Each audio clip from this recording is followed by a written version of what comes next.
Hello दोस्तों, स्वागत है आप सभी का आपके अपने परिवार मैथ्स वाटिका में। दोस्तों, मैं हूं रूपेश यादव और इस वीडियो में हम लोग प्रॉफिट एंड लॉस के सबसे इंपॉर्टेंट टाइप के क्वेश्चन को देखेंगे। हालांकि कंप्लीट प्रॉफिट एंड लॉस हमने पहले ही पढ़ा रखा है, जिसका लिंक आपको इस वीडियो के डिस्क्रिप्शन में मिल जाएगा। इसके अलावा प्ले स्टोर से मैथ्स वाटिका एप्लीकेशन को डाउनलोड करके आप हमारे साथ पेड बैच में भी जुड़ सकते हैं। वहाँ पे आपको 350 रुपये में कंप्लीट मैथमेटिक्स और 350 में कंप्लीट रीजनिंग कराया जाएगा। तो आइए शुरू करते हैं आज के क्लास को। देखिएगा, बिल्कुल बेसिक क्वेश्चन से हम लोग शुरुआत करेंगे और प्रॉफिट एंड लॉस में इस टाइप का जो क्वेश्चन है वह लगभग सारे कॉम्पिटेटिव एग्जाम में निश्चित रूप से पूछा जाता है, इसलिए बहुत ही ध्यान से पूरा कॉन्सेप्ट आप समझिएगा। देखिएगा, पहला क्वेश्चन क्या है। बोला यह गया है कि 18 वस्तुओं का क्रय मूल्य 15 वस्तुओं के विक्रय मूल्य के बराबर है, तो लाभ प्रतिशत कितना होगा। अब ध्यान से समझिएगा, लाभ प्रतिशत निकालने के लिए आपको चाहिए क्रय मूल्य भी और विक्रय मूल्य भी। क्रय मूल्य को हम लोग दर्शाते हैं सीपी से। सीपी का मतलब होता है कॉस्ट प्राइस यानी कि क्रय मूल्य, और विक्रय मूल्य को दर्शाते हैं एसपी से। एसपी का मतलब सेलिंग प्राइस मतलब कि विक्रय मूल्य। सीपी से हम लोग क्रय मूल्य को और एसपी से हम लोग विक्रय मूल्य को दर्शाते हैं। आगे चलिए, अब यहां बोला है 18 वस्तुओं का क्रय मूल्य, तो क्रय मूल्य किस फॉर्म में दिया है, वस्तु के रूप में।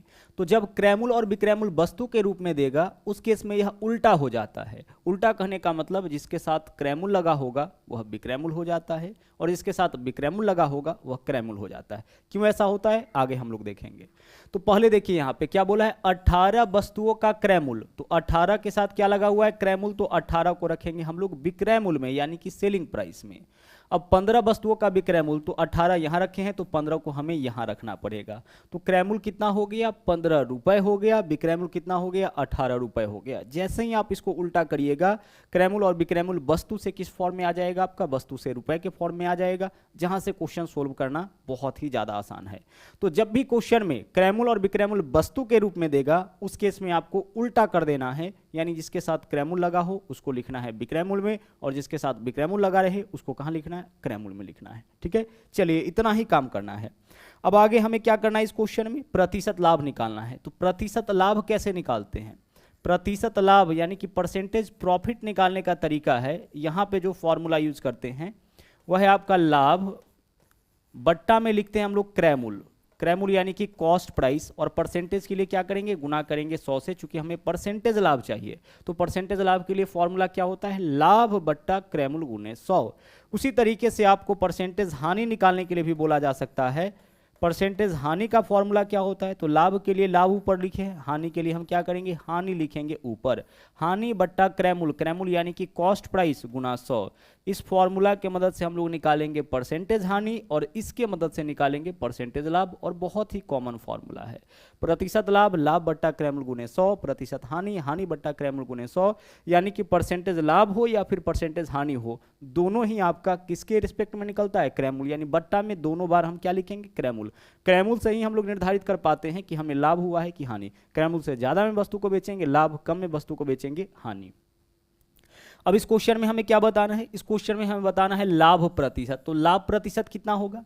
अब लाभ प्रतिशत निकालना है तो आप सोचिए जरा सा इस डाटा के आधार पर कि लाभ कितना का हुआ होगा। तो वस्तु को खरीदा गया है 15 में और बेचा जा रहा है 18 में, तो कितना का लाभ होगा, 3 रुपए का लाभ होगा। 15 में खरीदा, 18 में बेचा, 3 का लाभ। बट्टा में क्रय मूल्य, क्रय मूल्य कितना है 15, और गुना करेंगे कितना से, गुना करेंगे 100 से। आंसर आपका यहां से आ जाएगा। 3 से काटेंगे, 3 पंचे 15, 5 से काटेंगे यह आपका 20 हो जाएगा। यानी इस सौदे में 20% का क्या होगा, इस सौदे में 20% का आपका लाभ हो जाएगा। परसेंटेज लाभ के लिए क्या लिखते हैं, लाभ बट्टा क्रय मूल्य गुने 100। तो 15 में खरीदा, 18 में बेचा, तो किसी भी सामान को अगर 15 में खरीदेंगे 18 में बेचेंगे तो 3 रुपए का लाभ होगा। तो 3 ऊपर लिखिए, बट्टा में क्रय मूल्य, क्रय मूल्य कितना है 15, 15 नीचे लिखिए, और परसेंटेज के लिए गुना करेंगे 100 में, यानी 20% इस क्वेश्चन का हमारा आंसर हो जाएगा। अभी कई टाइप इसमें आना है, लेकिन इसको हम लोग बेसिक मेथड से भी समझ लेते हैं। चलिए गौर से देखिएगा, हम यहाँ पे ना क्रय मूल्य को डिनोट कर लेते हैं x से, कि माना कि क्रय मूल्य बराबर x रुपए एक वस्तु का, और विक्रय मूल्य को हम डिनोट कर लेते हैं y से। यह चीज आप ध्यान रखिएगा, विक्रय मूल्य बराबर y रुपए। एक वस्तु का क्रय मूल्य x रुपए और एक वस्तु का विक्रय मूल्य y रुपए हम मान लिए। अब इस क्वेश्चन में क्या बोला है, 18 वस्तु का क्रय मूल्य, तो एक वस्तु का क्रय मूल्य x रुपए, तो 18 वस्तु का क्रय मूल्य 18 गुने x रुपए होगा। हाँ सर, हो जाएगा। एक वस्तु का क्रय मूल्य x, तो दो वस्तु का 2 गुना x, 18 वस्तु का 18 गुना x। और आगे देखिए, एक वस्तु का विक्रय मूल्य y है, तो 15 वस्तु का विक्रय मूल्य 15y होगा। हाँ सर, हो जाएगा, क्योंकि एक वस्तु का विक्रय मूल्य है y, तो 15 वस्तु का विक्रय मूल्य 15y, और दोनों आपस में क्या है, बराबर है, क्योंकि बोला है 18 वस्तु का क्रय मूल्य 15 वस्तु के विक्रय मूल्य के बराबर। अब यहां से देखिए, यहां से हम क्या करेंगे, x अनुपात y का मान निकालेंगे। अब इस फॉर्म में रहने पर अनुपात कैसे निकालते हैं, देखिए इसके सामने वाला जो वैल्यू होगा वह x का मान होगा, तो x का मान कितना हो जाएगा, 15, और जो y के सामने वाला वैल्यू होगा वह आपका y का मान हो जाएगा। ऐसा क्यों होता है, तो x को बाईं ओर रहने दीजिए, और दाईं ओर y है, इस तरफ लाएंगे तो क्या हो जाएगा, बट्टा में आ जाएगा, बराबर। इस तरफ दाईं ओर पहले से 15 है, बाईं ओर से 18 को ले जाएंगे, गुना में है, इस तरफ आएगा तो भाग में हो जाएगा। तो x बट्टा y यानी x अनुपात y का मान 15 बट्टा 18 यानी 15 अनुपात कितना हो गया, 18। अब गौर से इस चीज को देखिए आप, यहाँ पे x क्या माने थे, क्रय मूल्य, तो क्रय मूल्य कितना आ गया, 15 आ गया, यानी जिसके साथ आपका लगा हुआ था विक्रय मूल्य वह कहाँ पे आ चुका है, क्रय मूल्य के पास आ चुका है। उल्टा तो हो रहा है ना, यहाँ पे आप अगर इस चीज को समझ पा रहे होंगे तो आप देख रहे होंगे कि यहाँ पे क्या हो जा रहा है, आपका उल्टा हो जा रहा है। x का वैल्यू जो y के गुना में है और y का वैल्यू जो आपका x के गुना में है। उसी तरीके से जो विक्रय मूल्य है, y को विक्रय मूल्य माने थे ना, जो विक्रय मूल्य है वह कौन है, जिसके साथ आपका क्रय मूल्य लगा हुआ है। तो बस इसी चीज को आपको ध्यान रखना है कि अगर क्वेश्चन में क्रय मूल्य विक्रय मूल्य वस्तु के केस में दे, उस केस में आपको क्या करना है, जो क्रय मूल्य होगा उसको विक्रय मूल्य में लिखना है, और जो विक्रय मूल्य होगा उसको कहाँ लिखना है, क्रय मूल्य में। बाकी सॉल्यूशन आप जैसे करते हैं वैसे ही करना है। आइए इस क्वेश्चन को ट्राई करते हैं। सबसे पहले देखिए इस क्वेश्चन में क्रय मूल्य क्या है और फिर हम लोग निकालेंगे विक्रय मूल्य। गौर से क्वेश्चन को पढ़िएगा, बोला है 15 मेज का क्रय मूल्य, तो 15 के साथ क्या लगा हुआ है, क्रय मूल्य, तो 15 को कहाँ लिखेंगे हम, विक्रय मूल्य में, उल्टा, क्योंकि वस्तु के फॉर्म में है। 15 मेज, मेज क्या है, वस्तु ही है ना, 15 रुपए तो नहीं बोला है, तो 15 मेज का क्रय मूल्य, 15 मेज इसके साथ क्रय मूल्य लगा हुआ है तो विक्रय मूल्य में लिखेंगे। तो जब इसको विक्रय मूल्य में लिखे हैं तो दूसरा जो डाटा होगा वह पक्का कहाँ होगा, पक्का आपका क्रय मूल्य में होगा। तो विक्रय मूल्य और क्रय मूल्य दोनों यहाँ पे पता चल चुका है। अब हमें क्या निकालना है, हानि प्रतिशत। तो प्रतिशत हानि बराबर क्या होगा, सर हानि कितने का होगा, देखिएगा गौर से, वस्तु को खरीदा कितना में गया है, 20 में, बेचा कितना में गया, 15 में, तो 5 रुपए का हानि। अब ऊपर वाले डाटा को छोड़ दीजिए, अब इसके आधार पे काम करिए। क्रय मूल्य हमारा 20 रुपए, विक्रय मूल्य 15 रुपए, किसी वस्तु को 20 में खरीदेंगे, 15 में बेचेंगे, तो 5 रुपए का क्या होगा, हानि। हानि बट्टा क्रय मूल्य गुना करेंगे कितना से, 100 से, क्योंकि हमें चाहिए परसेंटेज हानि। सोल्व करिए इसको, 20 पंचे 100 पंचे 25, यानी इस सौदे में 25% की क्या हो जाएगी, 25% की हानि हो जाएगी। कोई दिक्कत नहीं होना चाहिए। तो इस तरह का जब भी क्वेश्चन आएगा बहुत ही आसानी से आप सोल्व कर सकते हैं। अब चलते हैं अगले क्वेश्चन में। आइए यहाँ पे देखते हैं इस क्वेश्चन को, क्या बोला गया है, किसी वस्तु के क्रय मूल्य का 60%, तो क्रय मूल्य हम मान लेते हैं सीधे सीपी, तो क्रय मूल्य का कितना परसेंट बोला है, क्रय मूल्य का बोला है 60%, तो निकाल दिए। आगे देखिए, उसके विक्रय मूल्य के 50% के बराबर, तो विक्रय मूल्य यानी कि सेलिंग प्राइस इसके 50% के बराबर। सेम ही टाइप का क्वेश्चन यह भी है, किसी वस्तु के क्रय मूल्य का 60% विक्रय मूल्य के 50% के बराबर। क्रय मूल्य यानी कि सीपी, विक्रय मूल्य यानी कि एसपी, क्रय मूल्य का 60%, विक्रय मूल्य के 50% के बराबर। सोल्व करिए, इधर भी प्रतिशत है, इधर भी प्रतिशत है, कैंसिल होगा, इधर भी जीरो, इधर भी जीरो, कैंसिल होगा। अब आप क्या करिए कि क्रय मूल्य और विक्रय मूल्य का अनुपात बताइए जरा सा क्या होगा। देखिए, जो क्रय मूल्य के सामने वैल्यू होगा वही क्रय मूल्य होगा, और जो विक्रय मूल्य के सामने वैल्यू होगा वही विक्रय मूल्य होगा। इधर क्या है आपका, इधर सीपी है, इसके बराबर में क्या है 5। हमेशा ध्यान रखिएगा, जो निकालना होगा उसको ढकिएगा, जो सामने वैल्यू दिखेगा वही उसका वैल्यू हो जाएगा। तो सीपी 5 हो गया, एसपी 6 हो गया, मतलब 5 में वस्तु को खरीदा गया, 6 में बेचा गया। परसेंटेज लाभ निकालना है, तो 1 का लाभ होगा, 5 में खरीदा 6 में बेचा, 1 का लाभ बट्टा में क्रय मूल्य, क्रय मूल्य कितना है 5, परसेंटेज के लिए गुना करेंगे 100 से। सोल्व करिए, 20 पंचे 100 यानी 20% का लाभ इस सौदे में हो जाएगा। तो केवल क्वेश्चन को देख करके ना आप अपना आंसर बहुत ही आसानी से निकाल सकते हैं। अब चलते हैं अगले क्वेश्चन में। अगला क्वेश्चन देखिए, यहाँ पे देखिएगा क्या है, बोला यह गया है कि 1 दर्जन बॉल पेन बेचने पर एक दुकानदार को 4 बॉल पेन के विक्रय मूल्य के बराबर लाभ होता है। तो लाभ प्रतिशत हम क्या करेंगे, सबसे पहले डाटा को हम कन्वर्ट करेंगे रुपए के फॉर्म में।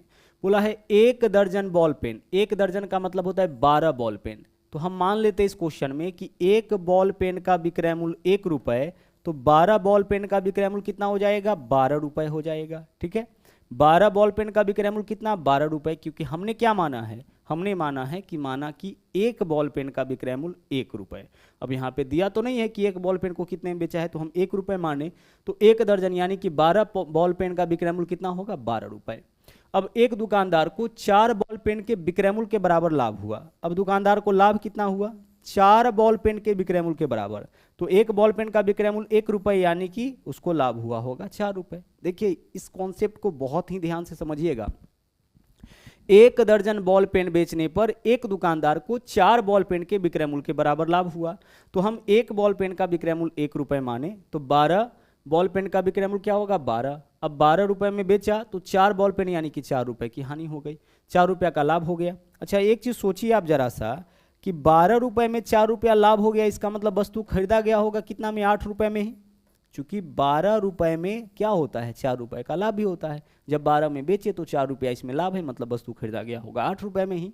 हमें क्या बताना है, लाभ प्रतिशत। अब हमारे पास देख लीजिए, हमारे पास लाभ भी है और क्रय मूल्य भी है, तो लाभ प्रतिशत कैसे निकालेंगे, लाभ बट्टा क्रय मूल्य गुना 100। यहाँ से भी आप निकाल सकते हैं, वस्तु को खरीदा गया 8 में, बेच रहा है 12 में, 4 रुपए का लाभ, बट्टा में क्रय मूल्य, परसेंटेज के लिए गुना करेंगे 100 से, लाभ बट्टा क्रय मूल्य गुने 100, 4 दूना 8, 2 से काटेंगे कितना हो जाएगा, 50, यानी इस सौदे में क्या होगा आपका 50% का लाभ हो जाएगा। ठीक है, इस सौदे में क्या होना है, 50% का लाभ होना है। अब चलते हैं अगले क्वेश्चन में। अगले क्वेश्चन को देखिएगा, यहाँ पे क्या है, बहुत ही ज़्यादा इंपॉर्टेंट यह क्वेश्चन भी है आपका। यहाँ पे बोला गया है कि 20 इमेज का क्रय मूल्य, इसका मतलब 20 इमेज क्या हो जाएगा, 20 इमेज आपका सेलिंग प्राइस हो जाएगा। ठीक है, चलिए क्योंकि वस्तु के केस में है ना, तो उल्टा कर देना है। एक्स इमेज के विक्रय मूल्य के बराबर, एक्स इमेज के विक्रय मूल्य के बराबर, यानी क्रय मूल्य कितना दे रखा है इस क्वेश्चन में, एक्स दे रखा है। देखिए 20 इमेज का क्रय मूल्य, जिसके साथ क्रय मूल्य लगा रहे उसको विक्रय मूल्य में, और जिसके साथ विक्रय मूल्य लगा रहे उसको कहाँ लिखना है, क्रय मूल्य में लिखना है। ओके, आगे चलिए। यदि इसमें 25% का लाभ हुआ है तो एक्स का मान क्या होगा। हमें क्या बताना है इस क्वेश्चन में कि 25% का लाभ हुआ है तो एक्स का मान क्या होगा, एक्स का मान बताना है। अब ध्यान से समझिएगा, वस्तु का क्रय मूल्य कितना है, 100 रुपए है, यही तो है। अब इस पे 25% का लाभ कब होगा, जब इस वस्तु को इसके क्रय मूल्य के 125% यानी 125/100 में बेचेंगे। वस्तु का क्रय मूल्य x है, 25% का लाभ कब होगा, जब इसके क्रय मूल्य के 125% यानी 125/100 में।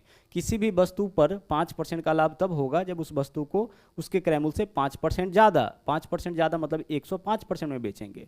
10% का लाभ तब होगा जब वस्तु को क्रय मूल्य के 110% में बेचेंगे। 25% का लाभ कब होगा, जब वस्तु को उसके क्रय मूल्य के 125% में बेचेंगे।